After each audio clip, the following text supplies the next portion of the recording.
আসসালামু আলাইকুম প্রিয় দর্শক, সকলকে আমন্ত্রণ জানাচ্ছি আজ বৃহস্পতিবার 5ই জুন 2025-এর খুবই গুরুত্বপূর্ণ আবহাওয়ার খবরে। আজ সারাদিন দেশের বিভিন্ন অঞ্চলে আবারও মাঝারি থেকে ভারী বৃষ্টিপাতের সম্ভাবনা। পাশাপাশি আগামী 7ই জুন ঈদুল আজহার দিনও দেশের বেশ কিছু জেলাতে মাঝারি থেকে ভারী বৃষ্টিপাত হতে পারে, এমনই দুঃসংবাদ দিচ্ছেন আবহাওয়াবিদরা। এছাড়া প্রিয় দর্শক, চলতি মাসের তৃতীয় সপ্তাহে বঙ্গোপসাগরের বুকে আবারও তৈরি হতে পারে নতুন একটি শক্তিশালী নিম্নচাপ, এমনটাই পূর্বাভাস রয়েছে। তো আজ ও আগামীকাল দেশের কোন কোন জেলাগুলোতে আবহাওয়া কেমন থাকবে ভারতের পশ্চিমবঙ্গ সহকারে জানিয়ে দেব। সম্পূর্ণ বিস্তারিত ভিডিওটি দেখতে থাকুন। কে কোন জেলা থেকে দেখছেন কমেন্ট করে জানিয়ে দিন। প্রতিনিয়ত আবহাওয়ার খবর পেতে আমাদের ইউটিউব চ্যানেলটিকে সাবস্ক্রাইব করে রাখুন। দর্শক, আজ বৃহস্পতিবার এই মুহূর্তের সকাল সকাল আবহাওয়া পরিস্থিতিতে দেখা যাচ্ছে ঢাকা বিভাগ হতে শুরু করে খুলনা, রাজশাহী, ময়মনসিংহ ও সিলেট বিভাগের অধিকাংশ জেলার উপরে ভারী বৃষ্টিবাহী মেঘের অবস্থান রয়েছে। তবে এদিকে দক্ষিণবঙ্গের আবহাওয়ার রিপোর্টে দেখা যাচ্ছে বরিশাল ও চট্টগ্রাম বিভাগের জেলাগুলির আকাশ অস্থায়ীভাবে আংশিক মেঘলা রয়েছে। একই পরিস্থিতি বিরাজমান রংপুর বিভাগের জেলাগুলিতেও। তো আজ কোন কোন অঞ্চলগুলোতে ভারী বৃষ্টিপাত হবে আমরা সেই আপডেটে যাচ্ছি। তবে পশ্চিমবঙ্গের আবহাওয়া রিপোর্টে দেখা যাচ্ছে প্রত্যেকটা অঞ্চলে অস্থায়ীভাবে আংশিক মেঘলা আকাশ রয়েছে।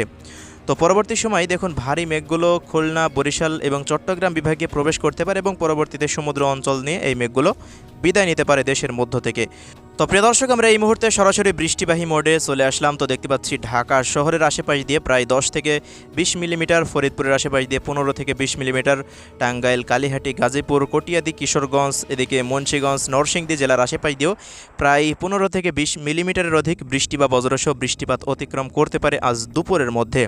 এছাড়া সিলেট, সুনামগঞ্জ, মৌলভীবাজার, হবিগঞ্জ জেলার আশেপাশ দিয়েও প্রায় 20 থেকে 30 বা 40 মিলিমিটার পর্যন্ত বৃষ্টিপাত হতে পারে সিলেট বিভাগের জেলাগুলির ওপর দিয়ে। প্রত্যেকটা জেলাতেই এই আপডেট থাকবে। ময়মনসিংহ বিভাগেও একই পরিস্থিতি বিরাজমান থাকবে। দেখা যাচ্ছে ময়মনসিংহ, শেরপুর, জামালপুর, নেত্রকোনা, ফুলপুর, তারাকান্দা, নালিতাবাড়ির প্রত্যেকটা অঞ্চলেই বিচ্ছিন্নভাবে ঝড় বৃষ্টি থাকতে পারে প্রায় 10 থেকে 20 মিলিমিটারের মতো, এমনই পরিস্থিতিতে দেখা যাচ্ছে। পাশাপাশি প্রিয় দর্শক, রাজশাহী বিভাগেরও দেখা যাচ্ছে পাবনা, ভেড়া, ভাঙ্গুড়া, এদিকে ঈশ্বরদী, এদিকে রয়েছে সিরাজগঞ্জ, তাড়াশ, এদিকে নন্দীগ্রাম, বগুড়া জেলার আশেপাশ দিয়েও বিচ্ছিন্নভাবে ঝড় বৃষ্টি অতিবাহিত হতে পারে।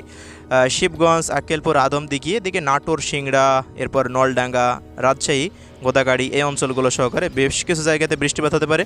তবে চাঁপাইনবাবগঞ্জ, নওগাঁ ও জয়পুরহাট জেলাতে তেমন ভারী বৃষ্টিপাতের আবহাওয়া পরিস্থিতি নেই। এছাড়া প্রিয় দর্শক, এদিকে রংপুর বিভাগের আবহাওয়া পরিস্থিতিতে দেখা যাচ্ছে রংপুর, দিনাজপুর, ঠাকুরগাঁও, পঞ্চগড় ও নীলফামারী জেলার বেশ কিছু স্থানে বিচ্ছিন্নভাবে কিছুটা বৃষ্টিপাত হতে পারে। তবে আজ রংপুর বিভাগের প্রত্যেকটা অঞ্চলে তাপমাত্রা বৃদ্ধি পেতে থাকবে প্রত্যেকটা জেলাতেই। এছাড়া প্রিয় দর্শক, এদিকে ঢাকা বিভাগের অবশিষ্ট জেলা মাদারীপুর, শরীয়তপুর এই অঞ্চলগুলো বা গোপালগঞ্জের আশেপাশ দিয়েও দুপুরের পর হতে কিছুটা বৃষ্টিপাতের দেখা মিলতে পারে, যা 15 থেকে 20 মিলিমিটার, কোথাও কোথাও 20 থেকে 30 বা 40 মিলিমিটার পর্যন্ত বৃষ্টিপাত হতে পারে। এদিকে যশোর, লোহাগাড়া, নড়াইল, খুলনা, সাতক্ষীরা, শ্রীকান্তপুর, মোংলা, বাগেরহাট, বরিশাল, পিরোজপুর, ঝালকাঠি, বরগুনা, পটুয়াখালী, ভোলা জেলার বেশ কিছু জেলাতেও কিছুটা দুপুরের পর বৃষ্টি বা বজ্রসহ বৃষ্টিপাতের সম্ভাবনা রয়েছে বা সকাল থেকে দুপুরের মধ্যে এই বৃষ্টিপাত হতে পারে। এদিকে চট্টগ্রাম বিভাগের আবহাওয়া পরিস্থিতিতে দেখা যাচ্ছে ব্রাহ্মণবাড়িয়া জেলা হতে নবীনগর, কুমিল্লা, বুড়িচং এই অঞ্চলগুলো বেশ কিছু জায়গাতে আজ কিছুটা 12 থেকে 15, কোথাও 15 থেকে 20 মিলিমিটার মতো বৃষ্টি বা বজ্রসহ বৃষ্টিপাত হতে পারে। এদিকে ফেনী, নোয়াখালী, লক্ষ্মীপুর, চাঁদপুর জেলাতেও 5 থেকে 10 মিলিমিটার পর্যন্ত বৃষ্টিপাত হতে পারে, যা খুবই সামান্য পরিমাণ বৃষ্টি দেখা যাচ্ছে। তবে পাহাড়ি অঞ্চলগুলোতে ভারী বৃষ্টিপাতের সম্ভাবনা অন্য দিনের মতো আজ থাকছে না ইনশাল্লাহ। এদিকে দেখুন টেকনাফ, মহেশখালী, কক্সবাজার, বান্দরবান, কুতুবদিয়া, রাওয়ানছড়ি, রাজস্থলী, বিলাইছড়ি, রাঙামাটি, লংগদু, দীঘিনালা, খাগড়াছড়ি এই অঞ্চলগুলো ধরে বৃষ্টিপাত খুবই সামান্য পরিমাণ হতে পারে। ভারী বৃষ্টিপাতের আর কোনো সম্ভাবনা নেই এই সমস্ত অঞ্চলগুলোতে। ত্রিপুরা রাজ্যের আমবাসা, আগরতলা, আরামপুর, আইজল, শিলচর অঞ্চলে বৃষ্টিপাত হতে পারে। উত্তরবঙ্গের তেমন কোনো বৃষ্টিপাতের সম্ভাবনা নেই। পশ্চিমবঙ্গের কোনো জেলাতেই তেমন কোনো ভারী বৃষ্টিপাতের সম্ভাবনা দেখা যাচ্ছে না দুপুর পর্যন্ত। শুধুমাত্র উত্তর ও দক্ষিণ দিনাজপুর, পূর্ব ও পশ্চিম মেদিনীপুর, নদিয়া জেলা বা কলকাতা শহরের কিছু কিছু স্থানে অস্থায়ীভাবে দমকা হাওয়া সহ হালকা থেকে মাঝারি মানের বৃষ্টিপাত অতিবাহিত হওয়ার আশঙ্কা রয়েছে। তো প্রিয় দর্শক, আমরা এই পর্যায়ে চলে যাব ঈদুল আজহার দিনের আবহাওয়ার খবরে। তো দেখা যাচ্ছে ঈদুল আজহার দিনেও সিলেট বিভাগের জেলাগুলিতে অস্থায়ীভাবে দমকা হাওয়া সহ হালকা থেকে মাঝারি মানের বৃষ্টি বা বজ্রসহ বৃষ্টিপাত হতে পারে।